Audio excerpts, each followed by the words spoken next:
Neil, tell us about the build up to the season.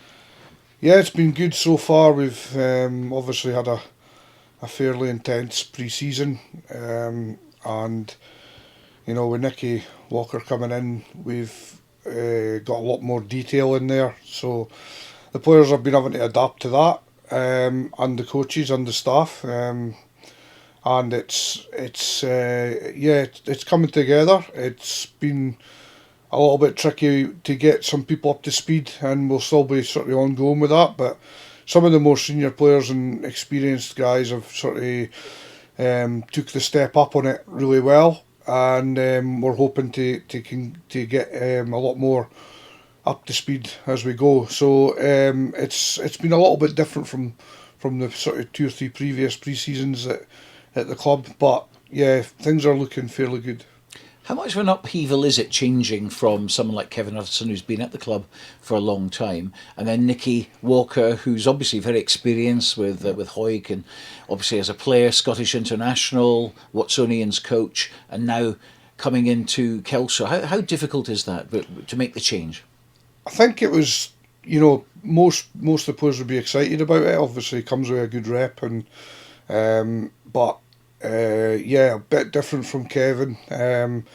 Kevin was more old school. He had a really good, on a Saturday he was just, he was dynamite for team spirit and getting the best out of the players and that. And he brought all of his experience around that and the Tuesday Thursdays. But Nicky's really, he's more detailed, as I mentioned at the start, and it has been a big change for the team, and we're training longer on a Tuesday now, at least sort of 40 minutes, maybe even longer, which is a fair bit of time. So the players are having to adapt to that. Thursdays are a little bit longer as well so far. That might calm down a little bit once we start to play games, but the players have had to, they've had to change their ways a bit. And as I say, some of the coaches at the club as well to fit in with what Nicky's looking for. And to be honest, we wouldn't have brought Nicky to the club unless we were going to put all our faith in what he's wanting us to do.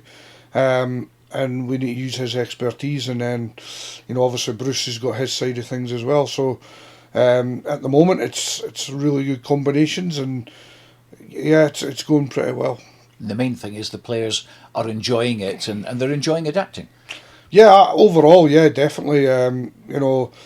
There's some players who, have been big players for us, like Frankie Robson, for example, has been captain the last couple of years, and he's not captain this year, but he's been exemplary through pre-season. And Nicky, I would say, with some of his coaching techniques, has brought out a little bit more than Frankie, and we've seen in the first couple of pre-season games just a little bit different dimension from him. And there's others. There's a few others in the same boat. So, so far it's definitely working. We badly need it because, obviously, looking at what's coming ahead, we're going to need to change to try and stay, in and around that sort of mid-table in the Premiership. If we're to achieve something like that, then we're going to have to change our ways. So we knew that, and the process has begun.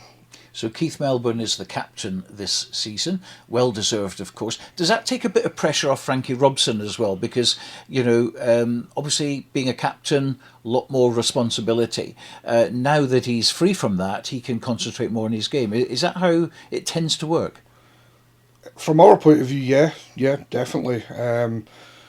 Probably from the likes of Frankie, he's a really proud guy, and he loved being captain of the club.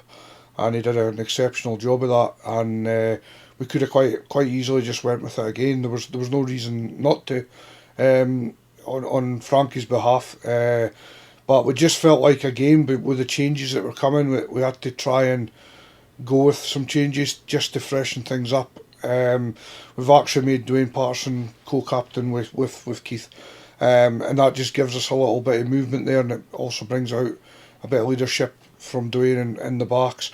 And obviously you'll still have Frankie there who will help them out. And Andy Tate was a previous captain; he's still in the squad. So yeah, Bruce, Grant Shields, they've all sort of done these roles before. So yeah, we've got a bit more experience now than we've ever had, really. So I think it's a case of trying to get new leaders from that process. And as you say, I mean, Keith's certainly earned it regarding, his loyalty to the club since he came, 4 or 5 years ago. He's obviously been a big signing at that from then to now.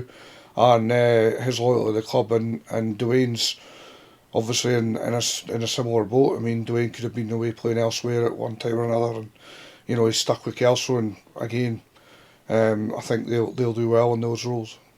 Co-captaincies are a kind of fairly new thing that we've seen. It used to be kind of like a pack leader, and the captain quite often came from the backs. How does that kind of dynamic work? Because obviously, great instances of people like Gavin Hastings and Andy Irvine captaining from fullback, not always the best place to get your message across to a referee, whereas obviously Keith Melbourne, right in the thick of things, right in the thick of decisions for talking to the referee.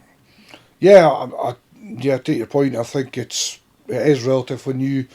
It's something that's been going on, lately at pro clubs and different things, and I am actually a bit more a traditionalist. I just like the one captain, if I'm honest. But we felt like we've got a situation where we're going to be under a fair bit of pressure. We would feel at certain times, and there's obviously off-field stuff as well nowadays. And they've got to get along to the mini rugby, and they've got to go to different functions, and they've got to represent the club, as much as they can, and that just gives them a bit of movement, that the responsibility is shared. So I would say it was more, along the lines of off-field as well as on-field, but we certainly normally have one leader in the forwards and one in the backs that's recognised to the referee especially, and obviously to the coaches, and usually it might be a pack leader or a vice captain, and that's pretty much what we've done for the last few years, but we decided to just make it equal between them, and give it a go this season and see how it goes, and we could always change it again, but that's where we feel we can get the best out of that at the moment. Bruce McNeil, always like to talk about him. Is he up for another season on the playing field, or is he kind of leaning more towards coaching? Yeah, he's been doing more coaching of late, and he's starting to accept that, to coach at this level, he might have to be off the field at certain times. And I mean, in pre-season he played a half against Biggar and watched the second half with Nicky and Marcel in the stand, and he was he's seeing things from a different perspective, and Nicky's sort of driving that as well with him. But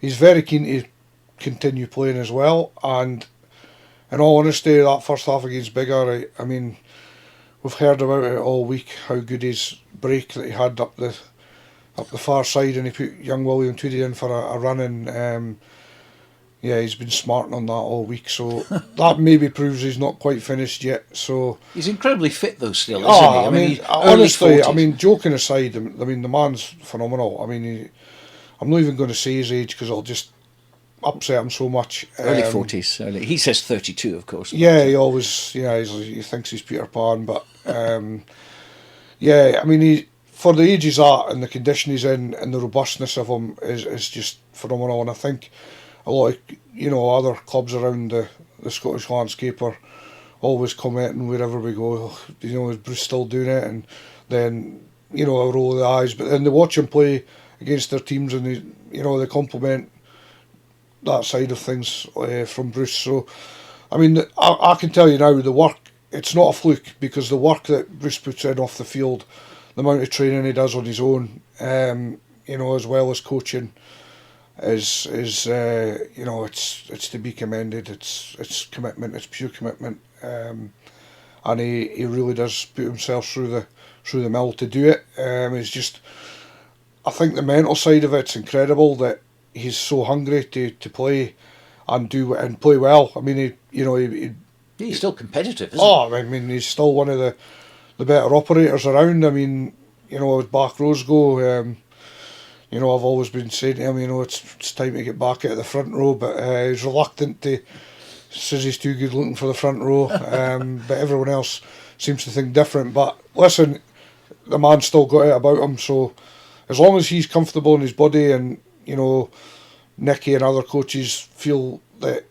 he's good enough to play, because it can't be just his decision on whether he's good enough or not. That needs to come from others as well. And right now we're comfortable with him playing again. So yeah, we're delighted that he is going to go one more year at the moment. Tell me about your pre-season. How's it all been going? Has it been working out how you wanted it to be? Yeah, I mean, we went up to Peebles. That was just a bit of a free hit out because we had no 15s, and he's not as into the sevens as, like, say, myself and Bruce and Murray Hasty and whatever. We've got a bit of a passion for it, but he's more looking at the 15s. I mean, we all are, but he's strictly 15s, and we said, let's get some of these guys around at Peebles, and if we win it, great. If we don't, then it's one of those things. And I think on the day, I think it was ourselves and Melrose were probably the two best teams, and we met them in the semis. Narrow lost to them, so it was a good day out and some good minutes under the belt. And then the week after, we played Boroughmuir, and they were a very good rugby playing side, and we got again 80 minutes and no injuries. So that was just a case of getting minutes out of the legs. We got a result in that match as well, but it wasn't really about the result. It was about minutes in the legs against bigger, similar sort of situation. We're still trying combinations. We're still trying to figure out what our best team is now. And Nicky's obviously a fresh pair of eyes, and he has to make his own mind up on who's who and who he feels is the right players to start, or who's in the front line to start for the big league game against Watsonians coming up. So there's a few things we're working on, and not everything went to plan. There was a lot of mistakes, as you'd expect. But overall, bigger were a good run out for us. Pretty good side. But it's all building up, obviously, to August the 31st, the first day of the New Look Premiership, the 12-team league. We have 4 border sides in there. Last season, Kelso did remarkably well to finish in the top 4, which was a fantastic achievement. Obviously, you can park that now, but you can be very confident the fact that you've got a Premiership under your belt now after coming up from National League 1. And it's Watsonians, which is interesting because Nicky Walker, obviously, was coaching them. Yeah, I suppose it's got a bit of a story to it, with bits and bobs. But I mean, it was a good season to finish 4th. Probably exceeded a little bit of the expectations. I think we set a goal of being between 5th and 7th. We felt was a good place to be first year up, and results started to results started to really snowball our way around that Christmas period.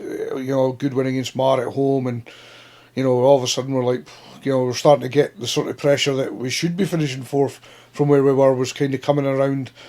So there was a different kind of pressure after Christmas that if we won, 2 out of 3 or whatever, we would be there. So yeah, it was really, really good. And the lads got a lot of experience from it, and they certainly had to play up a level from what National 1 was, and we managed to bring on players again, leaps and bounds, and it's probably given us that base to go from.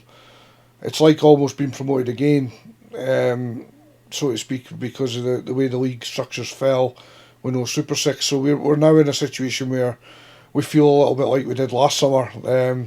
It's certainly unknown for us, and in many ways that could help us, Stu, because I feel like we're a better side when the question's been asked, and I think the players at the club really, to date anyways, have reacted to things like this really well by having to concentrate and work that a little bit harder, knowing that, there could be a gap, a difference between, say, the top 3 or 4 teams and the bottom 3 or 4 teams. So we've got to be somewhere in between there and enjoy it, and that's the goal. So yeah, we're certainly under a bit of pressure, but it's a good pressure. It's something that every player should want to be playing under these circumstances, and you want to be getting the best out of yourselves. So yeah, we know it's going to be tough, but we're looking forward to that challenge.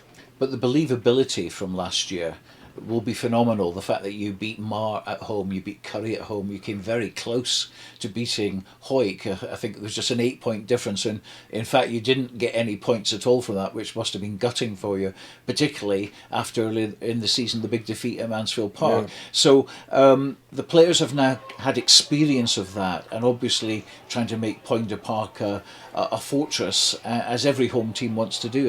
And again, you'll be targeting your home games all the time for getting points. Yeah, it's an obvious thing to say that you would target your home games, and yeah, we won't be any different, you know, regarding that. But yeah, we got a lot of experience from, I'd say the biggest experience, best lesson we got was at Mansfield Park. We got a real hiding, and from that point, there was nowhere to hide for our players, and they had to come out, and it was a bit of a reset again, and credit to them, they certainly came back from it, and came back from it really well. I mean, I don't think there'd been many people rushing to the bookies after the defeat at Mansfield to have a bet that Kelso would finish top four.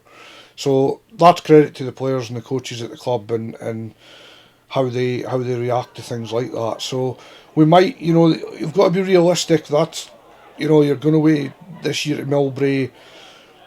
This Ayr team's going to be could be a phenomenal outfit at this level.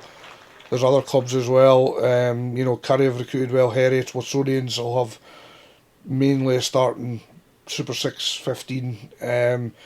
If you're missing 2 or 3 players, teams like Kelso, you've not got huge depth. You might have a few tough days, and it's how you react to them. You've got to accept that there will be some tough days ahead in this league, but it won't go all our own way. And it's character building. We've got to be strong and resilient, and then we've got to back it up by not having too many of these type of bad days. We've got to limit them as much as we can. And last year we did that. We even picked 2 or 3 days that we fought, even trying our absolute hardest. We were going to have a hard day, and that proved the case at the start of the season. Hoyk obviously was one that went a bit far, but Curry away was a tough one, Mar away, but we always knew coming home on the bus, things like that we maybe could take them at Poynter, and so it proved, that we could do that. So again, it's character building. We've got to look to have our moments as well, have our good days, and hopefully there's more good than bad, and that's enough for us to settle in the league somewhere, that we're happy with. And of course, a lot of ambition. Everybody wants to be a Premiership club. This year, 3 of them, by the end of it, aren't going to be a Premiership club. And there's only one coming up from National 1 as well. More pressure.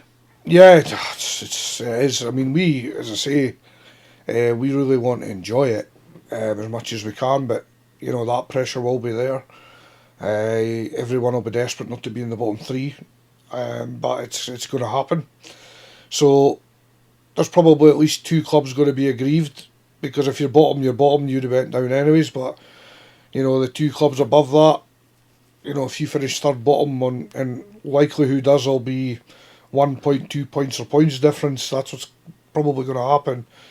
It's a fine line, and yeah, personally we're trying to avoid that. Obviously, we want to be a good couple of places above that if we can, but the pressure's there. So every game you play, you might get to around that Christmas time and you try to rest, and then you've got a game after, and you're sitting 9th in the league. You're going to have to play, and whoever you're playing against is likely needing the points for whatever reason, whether that's top 4 or whether it's to avoid the bottom 3. So I can't see there being many dead rubbers, Stuart, at all. And the amount of games we're going to have to play, so there's just no let up. It's interesting, and in mostly good ways, but there is some bad points as well. Of course, every point is vital. We always say that in a game, that you've got to take your points on offer, etc. And I suppose that is so important this year in particular. Yeah. I mean, if you can get through the bonus point system, you might be just hanging in away from home somewhere to get a bonus point, and you'll badly need each one of those that you can get extra to help you avoid that bottom three and look up the table rather as down. So yeah, there's quite a lot of pressure on each game. So points will be at a premium for most teams every week. And luckily, you've got some pretty good field kickers, particularly Dwayne Patterson, but others as well. Yeah, we've got a few goal kickers at the moment. Obviously, Dwayne's kicking's been pretty good, and he's racked up a good few points over the last 2 or 3 seasons. So, yeah, Dwayne will be sort of first choice. You would have thought if he's on the park, he'll be the first choice kicker. But I mean, Archie Barber can strike a ball well. We've got a new 10 in at the moment as well. Oscar Davies, his name is. He's an Irish lad. He's been in the young Munster setup and whatnot, so he's a left footer, and he can strike a ball as well. So yeah, there's a bit of competition on the kicking front this year, but Dwayne's still holding the kingpin, as it were, at the moment. So he'll be desperate to hold on to that, and that's just comes down to form, doesn't it? So a good time to talk about who's in, who's out for this season. I was very pleased, and he seems to have come under the radar here, Archie Pilcher, who I loved watching at Duns Colts a long time ago, and he's had some time at Melrose, of course, and it was good to see him out of the blue turn up at the People's Sevens and wearing the Kelso jersey. You mentioned Archie Barber and Dwayne Patterson. I think the two of them have been sensational coming up through the Kelso ranks and doing so well. Dan Gamble, again, another Kelso High School player from the past who went to Merchiston, and of course the evergreen Terry Logan. So those are just a few who are definitely going to be major parts of Kelso. Who else do you have, and who won't we be seeing this year? We have a New Zealand hooker called Nick Barnes. He's from the Waikato region in New Zealand. We met him through Craig Dunlea, who was over doing scrummaging sessions with us when he was over visiting. He's good friends with Bruce, and happened to mention that we could do with another hooker at the club. We've got Ewan Knox and Charlie Marshall as well when he's available. Obviously, Charlie's big on the farming at the moment as well, so we felt we needed another hooker, and Nick put his hand up, and fair play that. I mean, he's settled in well. He came over off his own back as well. He just wanted to come over, so we've given him a roof over his head, and he's just gotten stuck in. So he played against Bigger and he went well. He's a good dynamic ball carrier, and he's actually a really, really nice lad. So he fits in well with around the club. We've got, as I say, I mentioned Oscar Davey. He's a 10 that's been playing in the Irish youth setup as well, Ireland under 18s. He's only 19, but he's got a little bit of talent. So we'll see how he goes. He's there's some of them are here for different reasons, but we've got an open book for people that want to do different things. So yeah, he's here to try and get a bit more experience at a hardened level, and Scottish Premiership this year will be testing for anyone that's looking to make their way. So we'll see how he goes. We have a lad called Josh White. Now he's probably an interesting one. He is just really good friends with Nick. We weren't overly interested. We weren't looking for him or anything, but he really wanted to come over, and again he just he paid his own way and everything. But he is the son of ex-Peebles captain, who played when they were in Prem 1 in the early 2000s, and he married a Peebles lass as well. So, and he was born in the Borders General, Melrose. So Josh has came over with obviously he's Scottish anyways, and this is his first time over here, so he's got a Peebles connection. So I believe they'd spoke to him briefly maybe about going to Peebles and things like that. So he plays sort of fullback 10 as well. Really a really nice kid. He's 21 year old, another one that can strike a ball well. So yeah, he's a good lad, and again he's just got a job and enjoying a little bit of the Kelso life. So listen, we've got a few people there. I mean, Harry Borthwick came in at the latter end of last season. He's went really well in pre-season. He's in good condition. Seems to be enjoying it. Alex Orr from Berwick. Again, he's got a strong Kelso connection as well.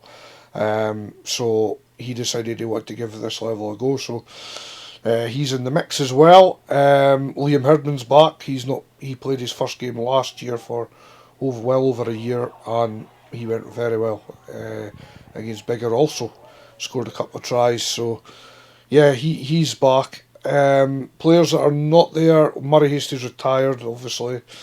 The Thompson brothers, of course, back to Berwick. Yes, James and Ewan are away back to Berwick. James is obviously there's a player coach. We're really, really gutted about Ewan. He was a diamond in the rough last season, and I just loved him as a player. He was just phenomenal, just so consistent every week. He was raw a bit. He wasn't not the best talented rugby player, but the talents he had regarding physicality, his mindset, he was a bit of a machine, and I really will miss him in the Kelso jersey, because I feel he would have maybe gotten a little bit better again as well. So disappointed to see him go, but that's life. That's what it's about, and Berwick's his home club, and I'm sure they're going to have a great season down there. So I don't begrudge him it. He doesn't drive Ewan, so that with James not there, it was tricky. So it's totally understandable, but yeah, that was probably our biggest loss, I would say, over the summer was Ewan, because he could play 4, 5, 6, 7. So not easy to replace. That's for sure. Coming up for the Harlequins, there's a couple of not bad guys have made a good start. Sam Wood, he's a number 7. He's went well. He's similar to Murray Woodcock, very fit, agile. Maybe a bit light at the moment, but yeah, he offers a lot of cover tackling, jackling. He's an all action type player. So he'll only get better, I'm sure. And he's got a good mate there that came up from the Quins. Loose head prop Harry Grant. He's not a bad player either, and he's had some time in the first 2 games, and Grant Shields is working closely with him. So we've recruited fairly well. Obviously, you mentioned Archie Pilcher. We now lose Archie Pilcher. So there's an exclusive for you. Where's he going? He's actually joined the Marines. Oh, right. And he's done his tests and whatnot, and he got in with flying colours, I believe, with his fitness and whatnot. So we wish Archie all the best. He just came along. He was a Duns track, and we've got Duncan Smith and these kind for Duns, and he was training in the gym with him. Anyways, has been for over a year, I think. So I think he was always heading away or planning to. So instead of travelling over to Melrose, he just came on to Kelso training, and he went well. It's a shame we're not going to get the use of him over the season, but he says he will pop his head in from time to time when he's home, and he'll play a bit of rugby when he can for Kelso. So yeah, I'm sure we'll see him again in a Kelso jersey at some point. But yeah, he's done well as well. So good luck to him. Now, people obviously who know you very well know that you're very rarely without a telephone up against your ear. As a scout, you're always looking for players for not just Kelso, but as director of rugby, but also at Newcastle as well. And you've had a great affiliation with Newcastle for a long time, and I think that's become even more official, isn't it, recently?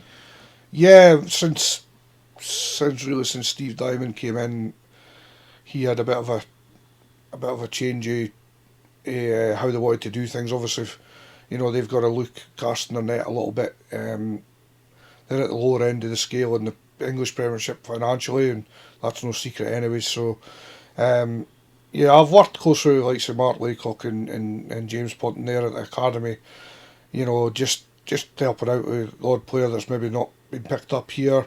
I mean, anyone that's in the Scottish academies now, would no try to look at them, because they're already where they need to be. So it's more players that have maybe missed out here, or now we're looking at players that are maybe 23 or 22-year-old that are maybe been in Super 6, for example. And in Edinburgh and Glasgow, there's only 90 professionals in the whole of Scotland.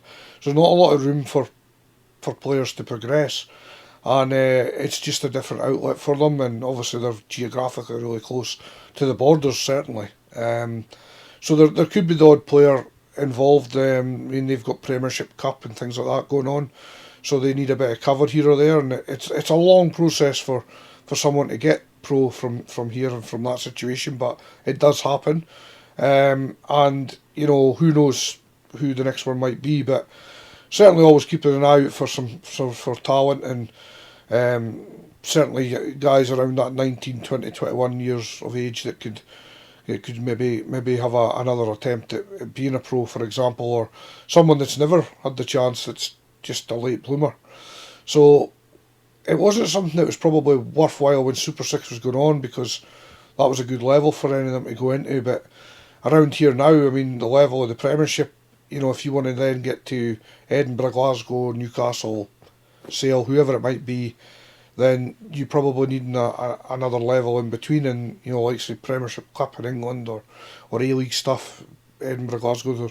There's players that will need that opportunity. So that's why it's happening. It's a very, very good learning process for me on how to identify and where I maybe went wrong in the past, and every day learning new things. So a lot more analyst work involved in it, and how to get the information to them. So I've enjoyed a couple of days down there training lately, and building a bit more relationships. So yeah, it's something that's ongoing for myself, and obviously there's Shogun as well with Terry and the gang. So there's often a player or two for here gets a shot with him as well. So again, it's an avenue for GB7s as well from Shogun. So people, not everyone will agree with it. They'll think, well, they won't like it either. So that's fair enough. But it is an avenue for some players to get an opportunity. But as I say, at least it's there when it's needed. Well, it's certainly going to be an exciting season ahead. Everyone is talking about Ayrshire Bulls and Heriots as being probably the two favourites there. Do you share that view? Yes, I do. I actually think Lotsoanians could be there as well. I got a sort of brief understanding of their squad as well, and yeah, they're still pretty strong. You've got physical players like Van Neerkerk and Louis Ball and Lewis Berg. Jason Baggett, Freddie Owsley's still there. I mean, that's handy material for a Premiership level. So I would think they'll have a bit of ambition, that they'd at least want to be mixing it with A teams. So they'll be thereabouts. Curry, I believe, are pretty strong. They picked up some Stirling Wools guys, albeit Curry players. I think some of them are returning and whatnot, and that's great. I think that's really good for Curry especially. So they'll be strong. Heriots I obviously know well. They'll be their usual selves. Whether they start late and come good, or whether they're hitting the ground running, that's another question. But they'll be strong, and I think Ayr will just be brutal to go through Ayr at certain times. And as I say, there'll be some teams in the league, including ourselves, if you get a bit unlucky with injuries, it could be a daunting task. But at the end of the day, it's the same for everyone. So everyone's in the same boat. And I could be wrong, could be over-exaggerating what it is. I'd like to hope I maybe am, but I probably am. I probably think that'll be where it's about. So listen, we've got to look after ourselves from Kelso's point of view, and do everything we can in-house to make ourselves competitive, and that's what we plan to do. Everything that's going on around us outside, it's not really our concern, but obviously, we're fully aware that there's a couple of 2 or 3 big hitters in there that are, but you play them and the pressure's off, because people expect you to lose, and maybe lose heavily. But when you're playing a team around you, you're expected to get the points because you badly need them. So which games are going to be harder, I don't know. Physically, certainly the top teams, but mentally, probably the teams around you. So it's a very, very interesting season coming up. And you say the pressure's off in a way, because people are expecting, say, at Millbrae, Ayrshire Bulls are going to run over Kelso, run over Selkirk, or whatever it is. How, as a club, do you approach a game like that where you're massive underdogs? How do you actually go and get the win? Well, hopefully the players at Kelso will see this interview and think that I'm being harsh and that they're good enough to go there and prove everybody wrong. Because they did last year, So they proved everyone wrong. Yeah, they did, and I loved that. So I'm hoping there's a mental side to it that they find within themselves, and the challenge that it will bring should bring out the best in them. So it's not all down and out for going there or places like that. I think you've got to rise to the challenge. You've got to somehow embrace it so that it's enjoying, and you've got to go there and fire shots. You've got to be confident in your own ability. I mean, if we play our structure that Nicky's implementing and the players buy into it strongly, and we have a bit of luck with injuries, who's to say we can't turn one of the big teams over? We'll have a chance, I'm sure. So we've got to be confident in our ability. The players at Kelso have been through, being written off and then coming good. And the problem we probably do have on that front is that I'm not sure a lot of teams are writing us off too much now. I think, I've certainly overplayed that card as well at times, and Bruce likes all those games as well. We enjoy it, but in National 1, for example, we played under the radar a fair bit, and we kind of maybe caught, like say, Aaron Melrose out that season a little bit, and then last year we did something similar.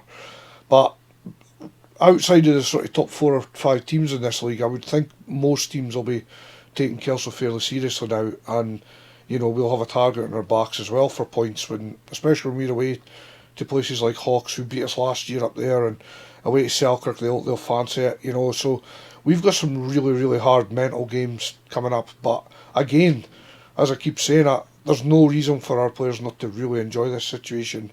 People will still ask the question, should Kelso be in the top 5, 6, 7 clubs in Scotland? 5 years ago, you'd have said no chance. There never will be, or never anytime soon, was the sort of words that was, and people were right to think that. I mean, why would they not? But now, I think we've maybe lost that little bit of camouflage around us, that we might, the surprise package might be disappearing. But at the end of the day, as I say, we can only control what's happening at Pointer. So we'll keep trying to get better, because that's what it's all about. We need to keep progressing as a team. The competition for places is a lot higher. There'll be a few people will be upset if they don't make the team, and I'd like them to come back stronger as well and make it harder for the coaches to select the team. The more we've got of that, the closer we'll be to the top teams.